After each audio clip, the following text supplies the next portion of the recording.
नमस्कार, स्वागत है आप सभी का। मैं हूं आपके साथ शाफनी पटनायक। बुलेटिन की शुरुआत करेंगे। हिमाचल के सीएम सुखविंदर सिंह सुक्खू दिल्ली दौरे से आज वापस शिमला लौट आए हैं। वहीं शिमला पहुंचने पर कार्यकर्ताओं ने उनका फूलमालाओं के साथ स्वागत किया है। इस दौरान उन्होंने मीडिया से बात करते हुए कहा है कि वो राजनीतिक दृष्टिकोण से दिल्ली में थे, अब वापस शिमला आ गए हैं। उन्होंने नगर निगम के मेयर और डिप्टी मेयर के चुनाव को लेकर कहा है कि वह अब सभी जीते पार्षदों के साथ बैठक करेंगे और 15 मई को इसका चुनाव होगा।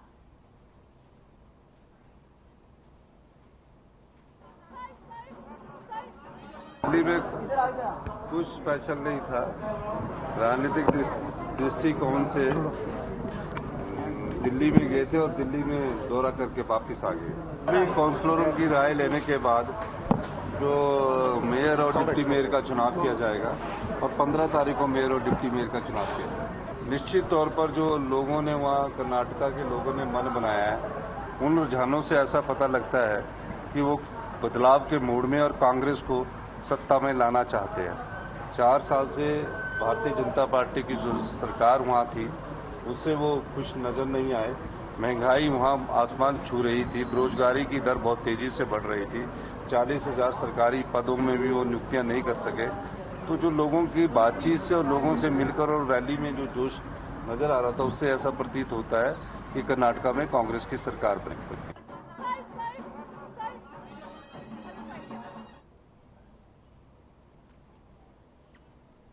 तो हिमाचल प्रदेश के कांगड़ा एयरपोर्ट पर सूचना एवं प्रसारण, युवा मामले और खेल मंत्री अनुराग ठाकुर ने मीडिया से बातचीत की है। इस दौरान उन्होंने फिल्म द केरला स्टोरी को लेकर कहा है कि कुछ लोग सच्चाई का विरोध कर रहे हैं। इससे पहले द कश्मीर फाइल का कुछ लोगों ने विरोध किया था। और वहीं उन्होंने कहा कि क्या लोग उन आतंकी संगठनों के साथ खड़े हैं जो बेटियों को बहला फुसलाकर गलत रास्ते पर ले जाते हैं। वहीं अनुराग ठाकुर ने कहा है कि विरोध करने वालों को यह तय करना है कि क्या वे भारत की उन मासूम बेटियों के साथ खड़े हैं, भारत की सुरक्षा के साथ खड़े हैं, या आतंकवादी संगठनों के साथ खड़े हैं, या उनके पक्ष में खड़े हैं।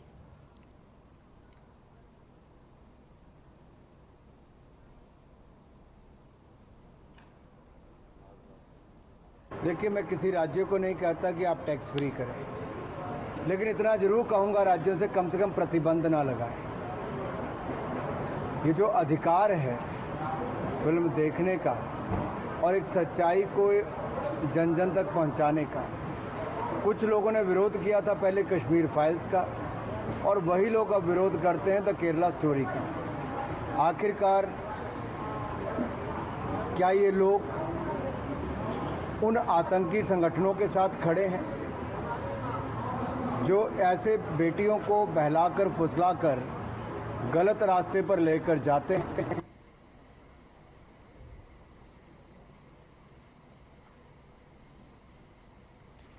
तो हिमाचल प्रदेश में सीपीएस सुंदर सिंह ठाकुर का मुद्दा गर्मा गया है। बीजेपी इसको लेकर लगातार हमलावर है और सीपीएस मामले को लेकर हाईकोर्ट पहुंच गई है। कांग्रेस इसे बीजेपी की बौखलाहट का करार दे रही है। वहीं शिक्षा मंत्री रोहित ठाकुर ने इसको लेकर बीजेपी पर निशाना साधा और कहा है कि बीजेपी विधानसभा उपचुनाव और अब नगर निगम चुनाव में मिली हार को सहन नहीं कर पा रही है। बीजेपी के राज्यों में 5 उप मुख्यमंत्री और सीपीएस रहे हैं। यह केवल बीजेपी चुनावी मुद्दा बना रही है।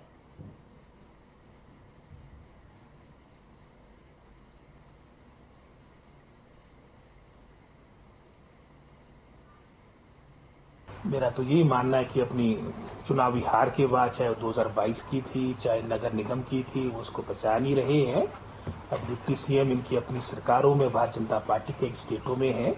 एडजॉइनिंग स्टेट या आप हरियाणा को उदाहरण आपके समक्ष रखें, वहां पर खट्टर जी की सरकार में हमारे दुष्यंत चौटाला जी डिप्टी सीएम है। डिप्टी प्राइम मिनिस्टर इनके रहे हैं, अडवाणी जी रहे हैं।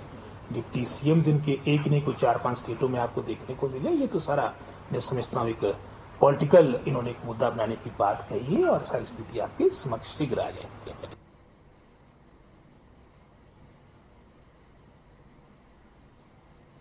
खबर शिमला से, जहां लोक निर्माण मंत्री विक्रमादित्य सिंह ने मीडिया से चर्चा की है। उन्होंने कहा है कि बागवानों और किसानों के साथ समय समय पर उनकी समस्याओं के बारे में बातचीत की जा रही है और अधिकारियों को भी बागवानों की समस्याओं को हल करने के निर्देश दिए गए हैं ताकि आने वाले सेब सीजन में कोई परेशानी आए वहीं उन्होंने खेल नीति को लेकर कहा कि प्रदेश में नई खेल नीति को तैयार करने के लिए आने वाले समय में प्रदेश के जितने भी खेल संघ हैं उन सब के साथ बैठक का आयोजन किया जाएगा और उनसे खेल नीति के बारे में सुझाव लिए जाएंगे।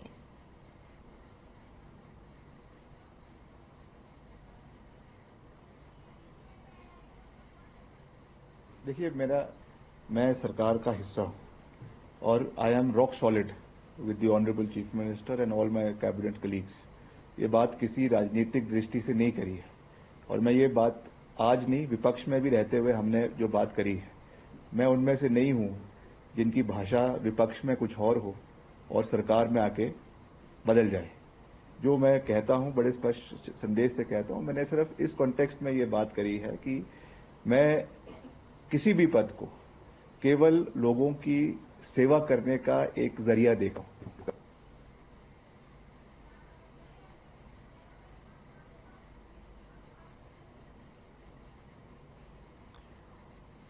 शिमला में महिला कांग्रेस ने दिल्ली में प्रदर्शन कर रहे कुश्ती खिलाड़ियों के समर्थन में धरना प्रदर्शन किया है। महिला कांग्रेस ने सीटीओ से लेकर रिज मैदान पर महात्मा गांधी की प्रतिमा तक कैंडल मार्च निकाला है। साथ ही भारतीय कुश्ती संघ के अध्यक्ष बृजभूषण शरण सिंह पर कार्रवाई न करने पर बीजेपी की केंद्र सरकार को महिला, किसान और युवा विरोधी करार दिया है। वहीं महिला कांग्रेस के अध्यक्ष जैनब चंदेल ने कहा है कि बेटी पढ़ाओ बेटी बचाओ की बात करने वाली केंद्र सरकार दुनिया में भारत का नाम रोशन करने वाली महिला खिलाड़ियों की आवाज नहीं सुन पा रही है।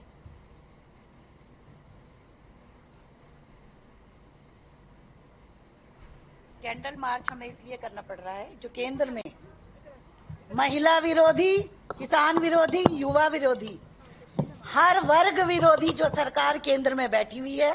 आपने देखा होगा कि हमारी देश के लिए आन बान शान बढ़ाने वाली हमारी जो महिला पहलवान, हमारी बेटियां 15-20 दिनों से अपनी आवाज वहां पर उठा रही हैं और ये गूंगी बहरी सरकार जो नारा लगाती है कि बेटी बचाओ बेटी पढ़ाओ केवल जुमला मात्र बनकर रह गया है।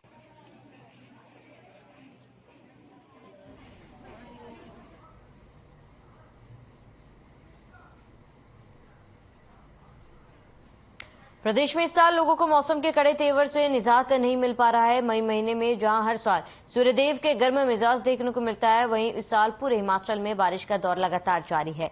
प्रदेश के ऊंचाई वाले क्षेत्र में जहां मई में बर्फ पड़ रही है, वहीं मध्यवर्ती और मैदानी इलाकों में बारिश हो रही है। साल के लगातार क्रम में तापमान में भी गिरावट आई है। बता दें कि 1987 के बाद इस साल मई महीने में सामान्य से कम तापमान दर्ज किया गया था। मौसम विज्ञान केंद्र के अनुसार आने वाले दिनों में तापमान में बढ़ोतरी होने की संभावना है।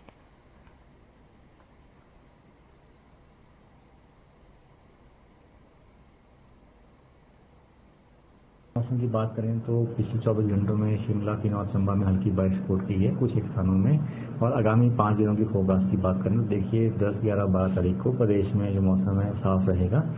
फिर 12 तारीख की लेट नाइट से या 13 की अर्ली मॉर्निंग से एक WD प्रदेश को इफेक्ट करेगा और उसके इफेक्ट से जो हमारे मिडिल और हाई के डिस्ट्रिक्ट हैं वहाँ पे लाइट टू मॉडरेट रेनफॉल होने की संभावना है और लाहौल स्पीति किन्नौर में हाई रीचेज में स्नोफॉल भी हो सकती है। डे टेम्परेचर की बात करें जो मैक्सिमम टेम्परेचर हैं वो पिछले 24 घंटों में प्रदेश में एवरेज 5 डिग्री कम दर्ज किए हैं।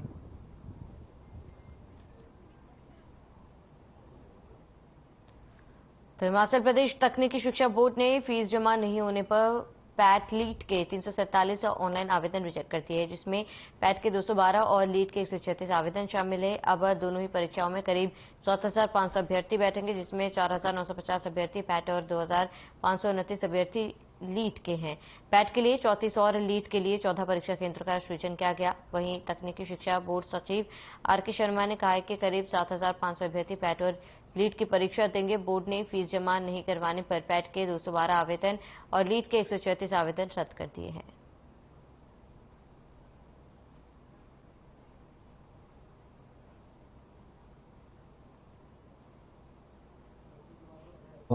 हिमाचल प्रदेश तकनीकी शिक्षा बोर्ड के द्वारा जो हमारा प्रवेश प्रक्रिया है पैट 2023 और लीट 2023 उसके हेतु सारी तैयारियां कर ली गई हैं। पैट परीक्षा हेतु लगभग 5,000 जो अभ्यर्थी हैं उन्होंने अप्लाई किया हुआ है उसके लिए।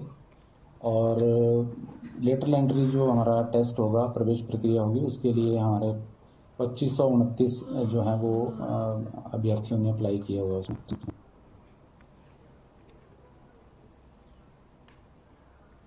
वहीं शिमला जिला के रामपुर से संबंध रखने वाले 2022 के HOAS ऑफिसर सुनील कुमार कायत ने बतौर एसडीएम संगडाहा का कार्यभार ग्रहण कर लिया है। इससे पहले सुनील कुमार चंबा के भटियात में बतौर एसडीओ सिविल कार्यरत थे। 2012 में तहसीलदार के पद पर पहली नियुक्ति के बाद वह डीआरओ भी रह चुके हैं। उन्होंने कहा है कि विभिन्न सरकारी योजनाओं को जल्द लाभार्थियों तक पहुंचना और दूर दराज के ग्रामीणों का काम जल्द निपटाना उनकी प्राथमिकता रहेगी। इसके अलावा माइनिंग एक्टिविटीज पर भी उनकी नजर रहेगी।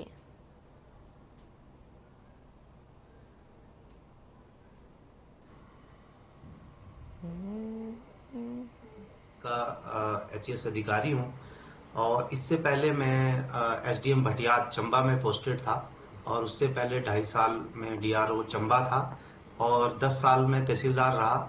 और तहसीलदार कैडर के दौरान में हिमाचल के विभिन्न जिलों में एज ए तहसीलदार मैंने अपनी सर्विस दी है।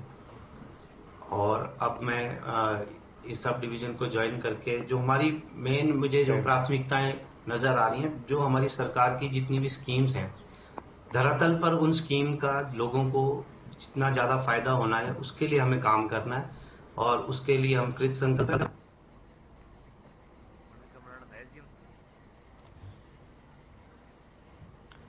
चलिए इसी के साथ इस बुलेटिन में फिलहाल में इतना ही। देश और प्रदेश के तमाम बड़ी खबरों के लिए बने रहे हमारे साथ।